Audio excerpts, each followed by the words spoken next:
Hello and welcome to Board Game Opinions. I'm Mark Windle. I'm Sarah Hillier. And in this episode we're taking an in-depth look at Near and Far. Now Near and Far's an adventure game with a 2-book system and a lot of story. The game is split up into 2 halves really. You have the main adventure book, which we'll come to later, but it really starts off in what's called the home board, where you prepare your party, gain resources, expand your party, and just get ready to adventure out into the wider world. Now, there's various action space on there. We're not going to go through them all. But how do you find the actual adventure board? It's kind of like a mini worker placement game almost, isn't it? Where you generally can't take the actions in the same place as somebody else. Well, you have to duel them if you wish to. And that can, if you lose the duel, then you have to go back. You have to go to prison for a turn and you lose your action essentially. But it's you're jumping around, taking various actions. How do you find that? I find that quite an interesting way to do worker placement, placements basically. So it's a good way to be able to know what your opponent's going to be doing, and because you, as Mark says, you can't go to the same place twice, you have to then start figuring out what you're actually going to be doing next. So if Mark is in one place, say for instance where he is here taking money, I need to make sure that I go to somewhere different on the board. But all of the different action spaces have some really good benefits from it. It also it depends on what you need at that time before you then start on your adventures. You'll find at the beginning of the game you spend quite a lot of your time on the adventure boards. Well, we have in our games that we've played, because you just like to gather things together, and then go adventuring and out into the big wide world. Yeah, I mean, obviously the really important spots are like the saloon, which allows you to gain characters from up here, because essentially your party provides you with things like the ability to claim resources, your actual sort of party health and moving out, and your ability to also fight off stuff as well. So getting a good balanced party, which is limited by, you can only have one of each race essentially. That's the best way to put it. And then there's things like give you magical items out of here, which are really handy. Stuff to carry the magical items, and also give you extra movement, so you can move further on this board. So this is like a mini worker placement game. But then let's move to the main map book, which there are about, I think there's 11 maps in this book at the moment, and these are essentially paths that you can take from, and you can set these camps down, which give you resources such as gold and gems and stuff like that. How do you find the map book? I find it very, very well done, because like with other games, you've only got one board to play on, whereas this, so far every single one is different, because we are just carrying on through the book, and you can't, in some games you can find out, right, okay, if I take this route, I know I'm going to maximise this benefit, or so on and so forth. With this one, because they've all been different so far, you can't do that. You have to literally come to it as a fresh pair of eyes, and so it's a brand new game every time. Well, I'm feeling it's a brand new game every time we actually start to play. And it makes it interesting on different symbols that you go over. I mean, there's different ones where you can get a chest, so you get treasure. There's ones that you have to fight bandits, and you have to have a certain number of swords to be able to hit them. And if you can't do it, then you have to stay there, or you can. One thing that we did find out, you can actually sacrifice your animals so that you can actually carry on. I find it. There's a lot of depth to it for me at the moment. And being able to put your tents down in different places means that your movement is cheaper, so it's worth getting as many tents down as you can, but not too many, because then once you've gone all out, the game is over. So it's a balance between how quickly you want the game to finish with how quick you want the benefits from putting your tents down. Yeah, I mean, the best way to explain is, because I said about you get party health. So for example, and if my party goes to 8 health, every time you move across a space, so the one in the middle, you have to use one of your party health or energy essentially. But if there's a tent down there, whether it be yours or an opponent's, it doesn't cost you anything to move over that space. So it makes it easier for travelling further. which is kind of cool because it gives you that feeling of. And early on, you start around the main village area, and you can slowly work out. And then once you've gone a bit, you run out of health. You then return back to this board, regather all your health, start improving some of your bits, get ready to just do more, and then you keep going. You keep pushing further and further out into the board. I guess one thing to take out is that a lot of this you're doing getting resources is to able to complete, I guess, items and stuff. It's hard to explain really, but they like this example. This is a horn bow, which will give me an extra sword, and you need 2 money. But then you get much more difficult ones, like if this is a ghost lantern that gives me a shield and a sword, and I require 3 gems, and to be on -3 reputation, and a blue. I don't know, they're like a blue flag. They're essentially the mark, the clan mark of the race is the best way to put that you can gain through the game, because these all give you lots of experience points towards not experience, give you points to win the game at the end. So you are trying to gain resources as you move out. I guess that's what the real driving force is. Yeah. Is that you're moving further out into board to gain resources so that you can complete more and more difficult ones of these to gain more points towards the end. But the other main thing that you're really doing, and it's the real reason you play this game, is for the story quests. Because littered about the board, you're going to be putting books down on particular places. We've not got any examples because we actually did all of ours, but for example, this one says 47. So if somebody decides to stop there, they go to the page in the book, they can look through it, get to story 47, and the other player will read it out to them, and then they get to take a quest, story or decision, much like the old fighting fantasy books, whatever, where you make a decision and then you take a test to see if you succeed.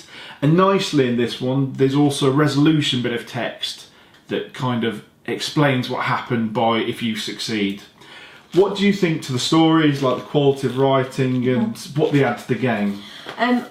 I love a story-based game, so I really enjoy it. For me, if it was just to do with the board and then moving and putting tents down, it wouldn't be as enjoyable for me, because I love the story, and to be able to have the resolution at the end of it, because you then know that the story's finished off, you know that you've done everything.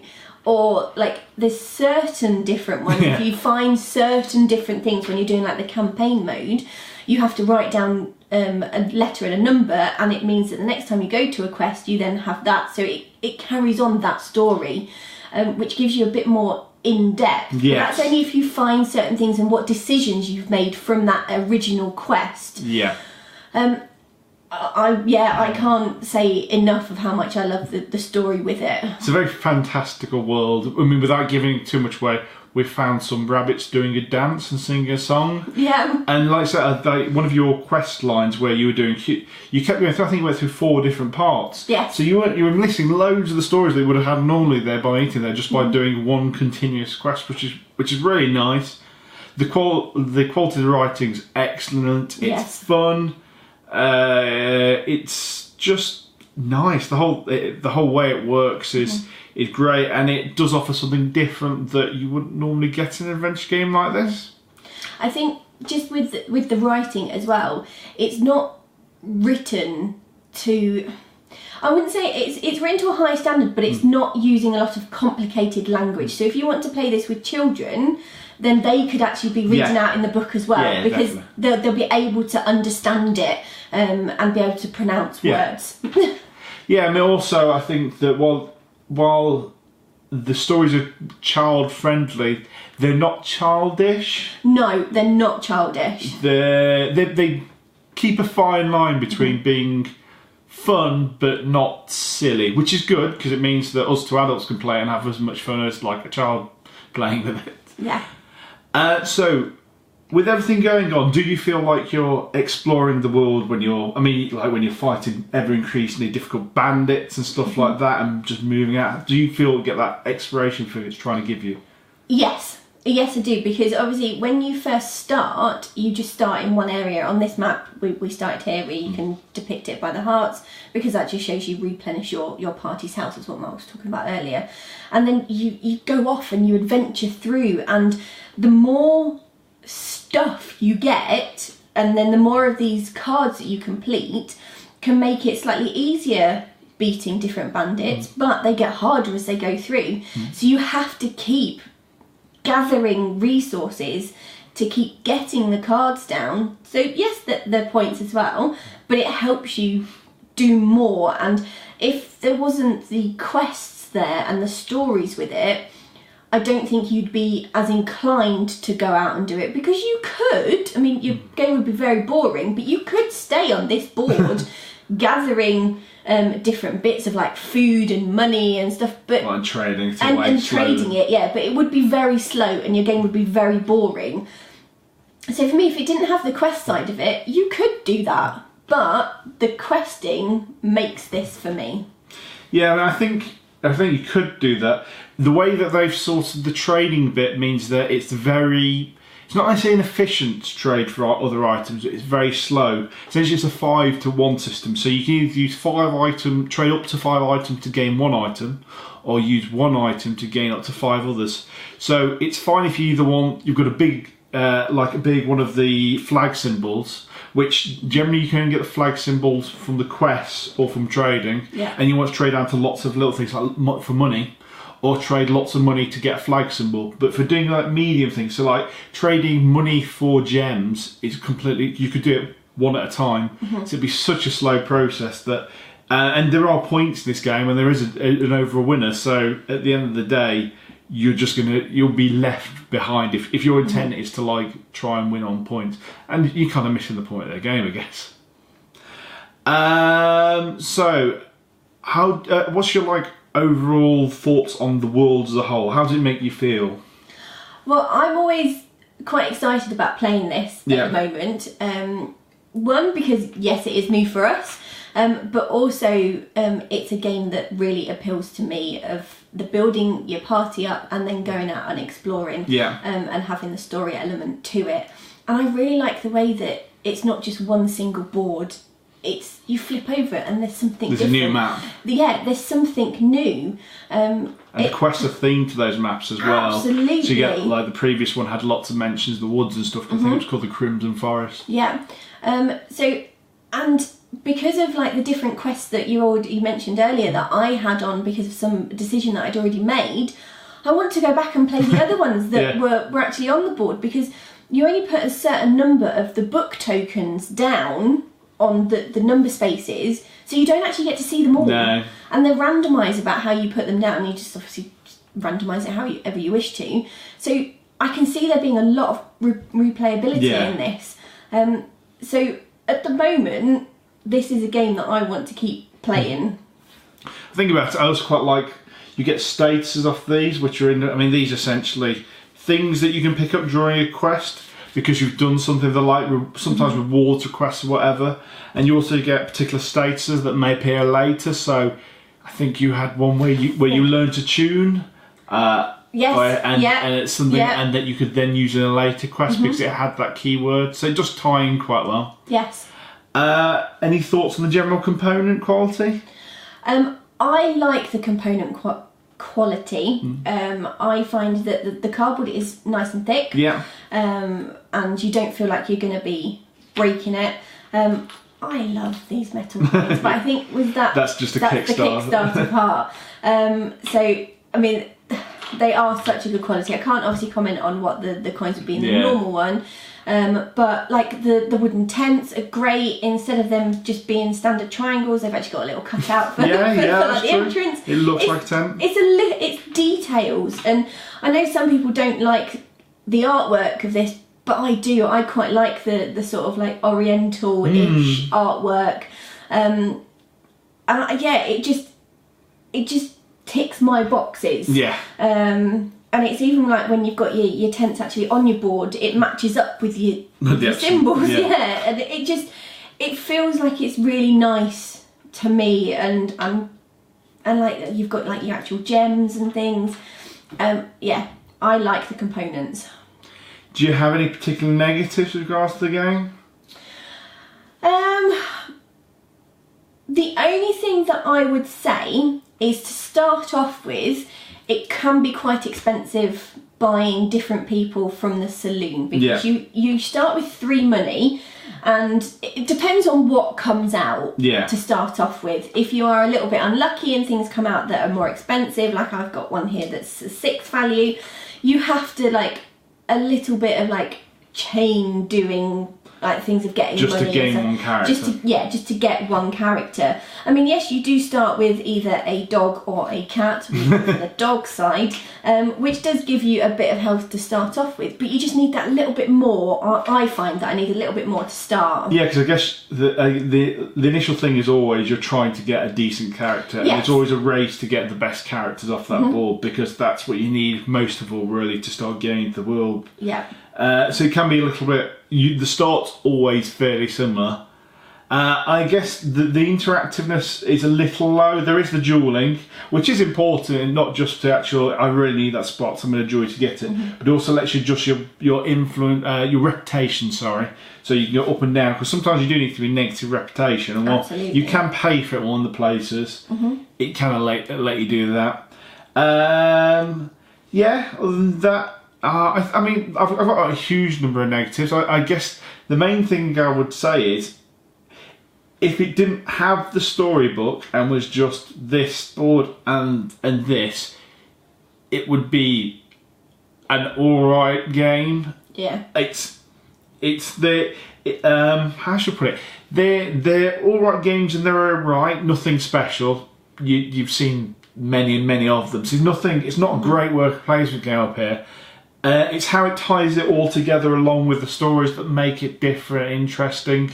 So if you're not into a story-based game, this just isn't for you. No. The game there's just not enough depth on this game below it. While you score lots of points all over doing lots of different things, from items to beating bandits to collecting resources. There's lots of points scored in this game, but just not got the depth there. There's not enough to keep you to grab hold of your key on if you don't like the story. If you like the stories, then it's fantastic, because it gives you the stories and a lovely, decent bit of game that sits on the side of it. Yeah. So you need to really decide: do I like a game where I'm going to be telling a story? Where at the end of the day, winning for points isn't the real draw of this game. It's fun, but it's not really why you're playing it. As a quick note, we've played it lots of two and once with more than 2 players. I guess because the only real thing is this, and people putting tents down the board, there isn't a huge variation. So it's as good with 2 players as with 3 or 4 players, in my opinion. If you play with 2, play the rule where you have extra tents, because you don't quite feel like you do enough or expand enough into the map if you're just doing it as a 2. While with 3's perfectly fine, and 4 probably going to be quite tight. So I wouldn't worry too much. But you can adjust the number of tents. It's one of the rules in the back of the book. So now we do also own Above and Below, which is like the prequel to this. How do you find this compared to that? I like this one more, because I think they've taken Above and Below and they've made it better for me. One of the things with that, like with it, Above and Below, you have your story and then you just get your rewards for it. Yeah. Whereas this one, it gives you that little bit extra on the end. Then you know that you've done something. Say if you've gone and looked in somewhere or something, then it gives you something else. It finishes the story off for me, and that's what I enjoy. Yeah. I like the way that we've got different maps that we can go and explore. So if for me I had the option of playing Above and Below or Near and Far, at the moment I would be picking Near and Far. I hands down agree. This is a better game. The workplace bit on Above and Below was all right, but I think if you complete these 2 together, it was even thinner than this game. That really just was the story and a bit of you selecting between places. I mean, the set collection bit of the resources was all right, but sometimes a bit random, to be honest, because of the nature of the way the questing. While that, you don't really have that issue in this because you're not really set collecting. I think the exploration makes this more interesting. I think there's just more game attached to it. I think the quality of the writing's better. I think the whole product's just better. It seems that they've taken above and below and polished it. Yes. And this is what they've come out with. Yeah, and I think the game they've made, I think almost suits it better, being the fact it's an adventure game with different areas. You can do more variation in story rather than I'm just going into the caverns. The caverns were really interesting, but you could have a page with caverns. I've covered the caverns, now we have another page. I guess the difference is that the stories in this are linked directly to the spot, generally, while the above and below ones are random, so you might feel that you'll get more variation of stories in above and below, but I think these are in ways nicer because they're tied to a specific area, and because there's enough maps that you're not going to return to a map for quite a while, it's not really a problem. Yeah. So, what would you give it as a rating out of 10? So my rating out of 10 on this is because I very much enjoy this game. Yeah. Yes, very lucky that Mark bought the Kickstarter and we've got some very, very nice components. I would give this 8.5 out of 10. Yeah. Because I want to do more of it, which would then push the rating up higher. Yeah. Maybe I would give it a 9. Oh, I don't know. Maybe 8.5, 9. Because this is a game that really speaks to me. I love the story based of it. The only thing that I mean, we end up putting all of the tents out because I just want the game to last a lot longer. So if it was a bit of a longer game for me, then I probably would go up to 9.5, 10. But we can do that ourselves. Yeah, they give you plenty of spare tents if you want to try and extend the game a bit further Yes. and get more stories. Yeah. For me, I would probably give it an 8, as I'm really enjoying it for what the game is. As I said before, if you don't like story-based games, this is 5 maybe, but if you enjoy the stories and that brings it all together, I think for me it's a good solid 8. So this has been Board Game Opinions and I've been Mark Windle. I'm Sarah Hillier. And thanks for watching. Goodbye. Bye.